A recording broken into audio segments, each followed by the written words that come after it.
తాజా అంశాన్ని చూస్తున్నాం. నిజామాబాద్ జిల్లా మిఠాపురం వద్ద ఘోర ప్రమాదం సంభవించింది.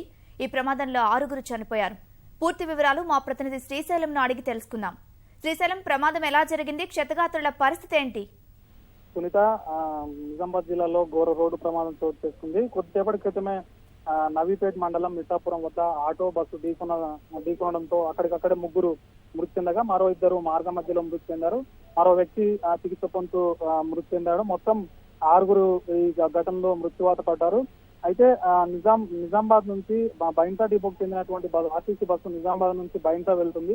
ఇదే క్రమంలో బాసర నుంచి నిజామాబాద్ కు ఆటోలో ఈ ప్రయాణికులంతా కూడా వస్తున్నారు.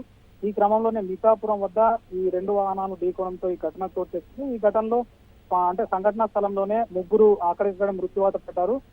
గణేష్, సతీష్, రుచితలు అక్కడే మృత్యువాత పడగా వీరు 3 కూడా నిజామాబాద్ లోని ఆదర్శ్ నగర్ చెందిన వారిగా పోలీసులు గుర్తించారు. అయితే 108 అంబులెన్స్ లో మిఠాపురం నుంచి నిజామాబాద్ ఆసుపత్రికి మిగిలిన 4 క్షతగాత్రులను తరలించారు. 3 సంఘటనా స్థలంతో కలిసి చనిపోగా మరో 2 అంటే చిన్న పిల్లలు, ఒక చిన్నారి, మరో బాలుడు, ఒక బాలిక, 2 కూడా నవీపేట నుంచి నిజామాబాద్ ఆసుపత్రికి తరలిస్తుండగా మార్గ మధ్యలోనే మృతి చెందారు. మరో వ్యక్తి హాస్పిటల్ తరలించి చికిత్స అందించే లోపు మరో వ్యక్తి కూడా మృత్యువాత పడ్డాడు. మొత్తం 6 వ్యక్తులు ఇప్పటికీ మృతి చెందారు. అయితే మరో గర్భిణి కూడా ఈ ఘటనలో తీవ్రంగా గాయపడి చికిత్స పొందుతుంది. ఆమె పరిస్థితి కూడా విషమంగా ఉన్నట్లు వైద్యులు తెలుస్తున్నారు. ఈమె పరిస్థితి విషమంగా ఉన్నట్టు తెలుస్తుండడంతో మొత్తంగా ఈ ఘటనలో ఇప్పటి వరకు 6గురు మృతి చెందారు. మరొక పరిస్థితి తీవ్రంగా ఉంది. అయితే ఆటోలో మొత్తం 7గురు ఉన్నారు. 7గురు కూడా అంటే 3 అక్కడే చనిపోగా మిగిలిన 4 తీవ్రంగా గాయపడడంతో ఒక ఆమె మాత్రమే ఇప్పుడు ఒక మహిళ, అంటే ఆమె